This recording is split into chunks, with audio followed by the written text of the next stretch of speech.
Industrialist जो हैं उनकी क्या क्या मसाइल हैं। लेकिन सैर कामरान साहबा, क्या आप शहबाज शरीफ साहब की हुकूमत की परफॉर्मेंस से एक साल में बतौर इत्तेहादी मुतमईन हैं? I want to be candid please. देखिए, बात यह है कि ये कहना कि सब अच्छा है, ये तो नहीं है।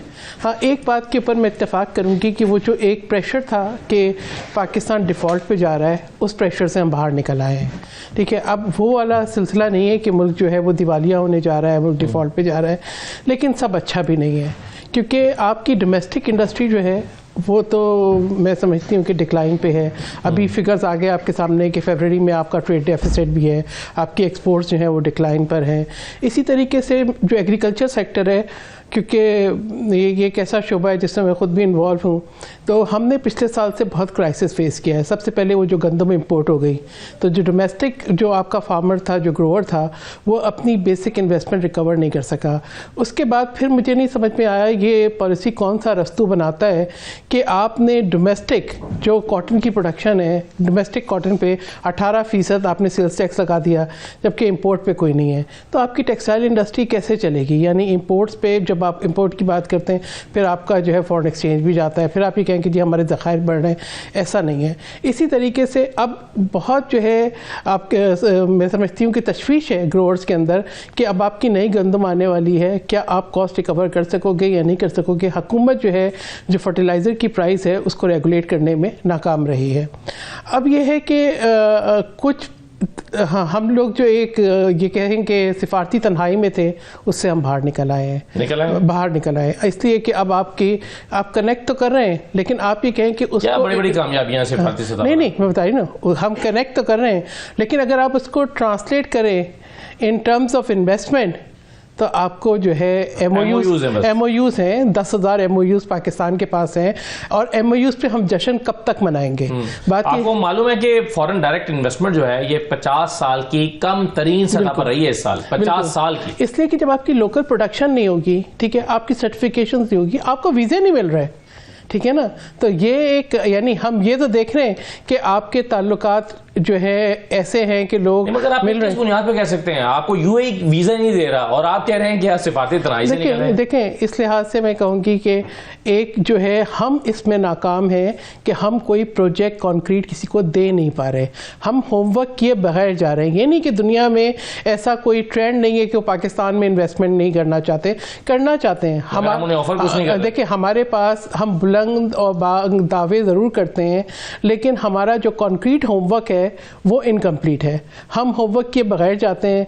और दूसरी बात ये कि देखें, जब तक आप जो है अपना ये भी है कि इंटरनल आपकी स्टेबिलिटी भी बहुत ज़रूरी है, आपकी जो एक तसलसल है पॉलिसीज़ का वो भी बहुत ज़रूरी है, आपकी सिक्योरिटी सिचुएशन भी बहुत ज़रूरी है। बिल्कुल देखें, हमारी अफवाज पाकिस्तान एक बहुत मुश्किल जंग लड़ रही है, और इसमें मैं कहूँगी कि हमें पूछना पड़ेगा तहरीक इंसाफ से कि जब एक जंग हमने जीत ली थी, APS पे जो हमला हुआ था, उसके बाद हमने अपने मुल्क को पाक कर दिया था दहशत गर्दों से, तो इन्होंने लाके वापस क्यों बसाया?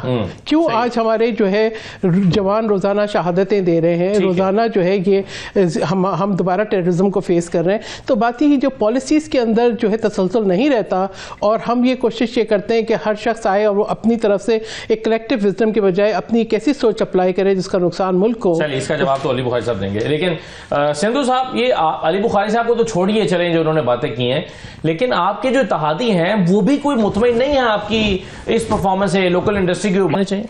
देखिए, पहले तो मैं कहूँगी खुशायद है कि बिल आखिर तहरीक इंसाफ ने इस बात की ज़रूरत को महसूस कर लिया कि मिल के बैठना पड़ता है और बातचीत भी करनी पड़ती है।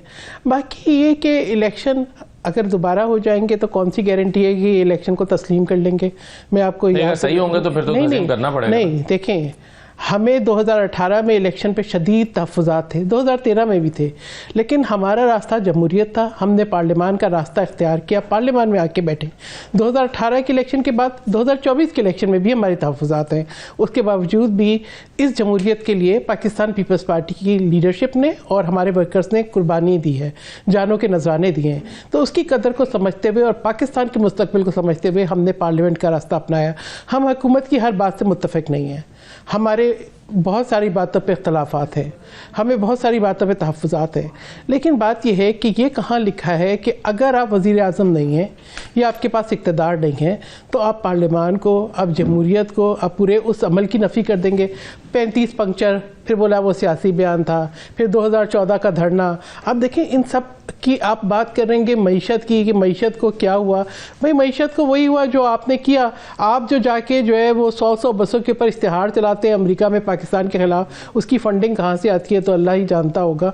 तो इसी तरीके से मुसलसल कभी आप खत लिखते हैं। आजकल तो वैसे पीटीआई फंडिंग की कमी का शिकार है और उसके नतीजे में पीटीआई सेक्रेटेरिएट में मुलाजमी जो है उनकी तनख्वाहें भी रोकना पड़ी हैं। इस हद तक देखें असद, यहाँ पे तनख्वाहें रोकना पड़ी होंगी, बाहर का सोशल मीडिया, बाहर की कंपेनिंग, बाहर की लॉबिंग, लॉबिज्म, उनमें कोई रुकावट नहीं आई। वो जो कर रहे हैं ना इनको सपोर्ट, वो इनको भरपूर तरीके से कर रहे हैं।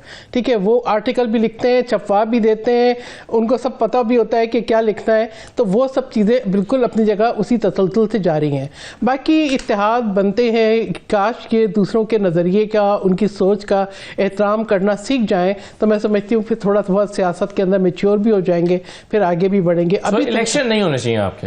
नहीं, देखें बात यह है कि अगर पाकिस्तान क्या इस वक्त मुतमहल हो सकता है और क्या उसके नताइज बेहतर होंगे। पाकिस्तान पीपल्स पार्टी तो हमेशा इस बात पे यकीन रखती है कि जमहूरियत का तसलसल जो है वो जारी है। आप मुझे ये बताएं, पर तहफ़्फ़ुज़ात हैं हमारे, लेकिन हम हुकूमत में भी आ गए। नहीं असद, 2013 में जब हमें कैंपेन नहीं करने दिया गया था, ठीक है, सिक्योरिटी सिचुएशन ऐसी हो गई थी, क्या पीपल्स पार्टी को तहफ़्फ़ुज़ात नहीं थे? बहुत शदीद तहफ़्फ़ुज़ात थे। हम पार्लियामेंट में बैठे 2018 के इलेक्शन में जो कुछ हमारे साथ हुआ आरटीएस सिस्टम के जरिए, आप ये देखें लड़काना का रिजल्ट जो 2 घंटे में आता है 48 घंटे तक नहीं आ रहा था। लियारी की सीट जो हमारा गढ़ है वहां से जो है हमारे चेयरमैन नहीं, हमारा ही एक वर्कर जो है वो जो टूट गया। पीपल्स पार्टी ने जो कुछ हासिल किया है इन इलेक्शंस में, इससे ज्यादा तो आप पंजाब में हासिल कर भी नहीं सकते थे। पॉलिटिकल पोजीशन आपकी ऐसी नहीं थी, बल्कि आपको तो चलें कुछ हद तक फेवर मिली है, बलूचिस्तान में आपकी हुकूमत बना दी गई। नहीं, असल बात यह है कि पीपल्स पार्टी पंजाब में बहुत मजबूत थी। अभी मैंने बहुत मजबूत थी। एक देखिए आहिस्ता आहिस्ता पीपल्स पार्टी, मुझे नंबर बताइएगा जरा हल्के का, देखिए जहां पीपल्स पार्टी बहुत मजबूत थी और हार गई है। मैं आपको 2008 में पीपल्स पार्टी का वोट बैंक अच्छा था। नहीं, मैं 24 की बात कर रहा हूं। मैं 24 में तो आपको बता रही हूं कि 2013 में पीपल्स पार्टी को एक जो है बिल्कुल एक प्रॉपर प्लानिंग और स्ट्रेटेजिकली पीपल्स पार्टी को पंजाब से बिलावल साहब जहां से इलेक्शन लड़े हैं लाहौर में, उसमें गवर्नर पंजाब आपकी शैला रजा साहबा और लोग खुद मानते हैं कि बिलावल साहब नहीं जीते हैं। देखिए मैं आपको वो कहते हैं पीएमएलएन भी नहीं जीती, पीएमएलएन भी नहीं जीती। ठीक है, ये मैं उस हल्के में खुद थी 1 to 7 में 1.5 महीना थी। ठीक है, मैंने जिस घर का दरवाजा खटखटाया वो कहते थी जमीन हमें जो है पीपल्स पार्टी ने दी, हमें जो है इसका मालिकाना हकूक पीपल्स पार्टी ने दिए, हमें गैस पीपल्स पार्टी ने दी। अच्छा, दावा आपका ये दावा कैसे दुरुस्त हो सकता है कि पंजाब में हम बहुत मजबूत थे, हमें हरा दिया गया? मैं आपको हल्का बताइए। देखिए पीपल्स पार्टी बनी पंजाब में, मैं अब की बात नहीं कर रही हूँ। देखिए एक सोची सब वो लोग जो पीपल्स पार्टी के नजरिए से, पीपल्स पार्टी की सोच से इख्तलाफ रखते, एक खास आप ये बताएं वो उनको खड़ा किया गया, उनको जिताया गया। सिक्योरिटी सिचुएशन बेनजीर भुट्टो साहिबा यही उनकी शहादत हुई। उसके बाद हम लोग बिल्कुल खौफजदा थे। बिलावल भुट्टो जरदारी को कंपेन नहीं करने दिया गया 2013 के अंदर। 2018 के अंदर आरटीएस सिस्टम से पूरा जो है वो चेंज किया गया रिजल्ट्स को। उसके बाद 2024 के अंदर भी इसी तरीके के इलेक्शंस थे। लेकिन ये कि बहरहाल हमने पहले भी, अब भी, तब भी हमने जो है ना सिर्फ पार्लियामेंट का रास्ता जो है वो इख्तियार किया। एक और चीज मैं बोलना चाह रही थी असद, अभी ये बात हो रही थी दहशतगर्दी की और टेररिज्म की, तो देखिए हमने तो आके ख़त्म किया था। हमें तो मुल्क जब मिला था तो हर सड़क पे दहशतगर्दी होती थी। शहीद मोहतरमा वाले कहते हैं उन्होंने खत्म किया था, आपने खत्म किया। अगर मैं आपको सवात का ऑपरेशन याद करा दूं कि ना सिर्फ सवात का ऑपरेशन, वहाँ पे पाकिस्तान का झंडा लगाना और रिहेबिलिटेशन, और जब ये APS की बात हुई हमने ये नहीं सोचा कि हम अपोजिशन में हैं, नहीं, पाकिस्तान बस फर्स्ट, पाकिस्तान को सामने रख के पाकिस्तान के लिए प्रेसिडेंट जरदारी ने हम सबको कहा था कि ये ज़रूरी है नेशनल एक्शन प्लान, और हम सबको उसके लिए इकट्ठा खड़े होना है और अपने मुल्क को दहशतगर्दी से पार करना है। जो आपने जब ऑफर की थी पीटीआई को कि आओ वज़ीर-ए-आज़म आप मिलकर हुकूमत बनाते हैं, तो उस वक्त आपकी क्या मुराद थी? आप चाहते थे कि इमरान खान वज़ीर-ए-आज़म बने और हम हुकूमत में शामिल? नहीं, इमरान खान तो देखिए इसका ये मतलब थोड़ी कि किसी के ऊपर कोई कानून लागू नहीं होता, आप जो मर्जी जराइम कर लें, आपको इमरान खान मुराद उनकी पार्टी का कोई आदमी। बात यह है कि अगर किसी जमात ने वोट लिया है और उसके पास नंबर है तो उसका राइट है, ठीक है ना। अब ये वो किसको कैंडिडेट करते, लेकिन इसका ये मतलब नहीं है कि एक शख्स जिसने जो है वो इतने सारे जो है जराइम कर दिए हो और जो है वो अब कोर्ट में उसके फैसले उसके केस चल रहे हैं। इद्दत का जुर्म है एक तो उन्होंने किया हुआ है। दूसरा उनको जो सजाएं हुई थी, एक तो दूसरा एक तोशा खाना वाला था मामला, साइफर था, ये जराइम है ना। अच्छा आप साइफर को अगर नहीं, अलकादर चले, मैं तो उसको 190 मिलियन वाला, बात ये कि आप उसको शायद नहीं समझते हो, लेकिन मैं ही समझती हूँ 190 मिलियन वाला तो अब आया ना जी, मैं तो इलेक्शन से पहले मैं तो उसकी बात कर रहा हूं। मैं साइफर की बात कर रही हूँ। मैं उस सबसे बड़ा जुर्म उस कॉन्स्पिरेसी को समझती हूँ जो पाकिस्तान के खिलाफ। इस्लामाबाद हाई कोर्ट ने उनको बरी किया जी, अदालत ने किया है। देखिए मैं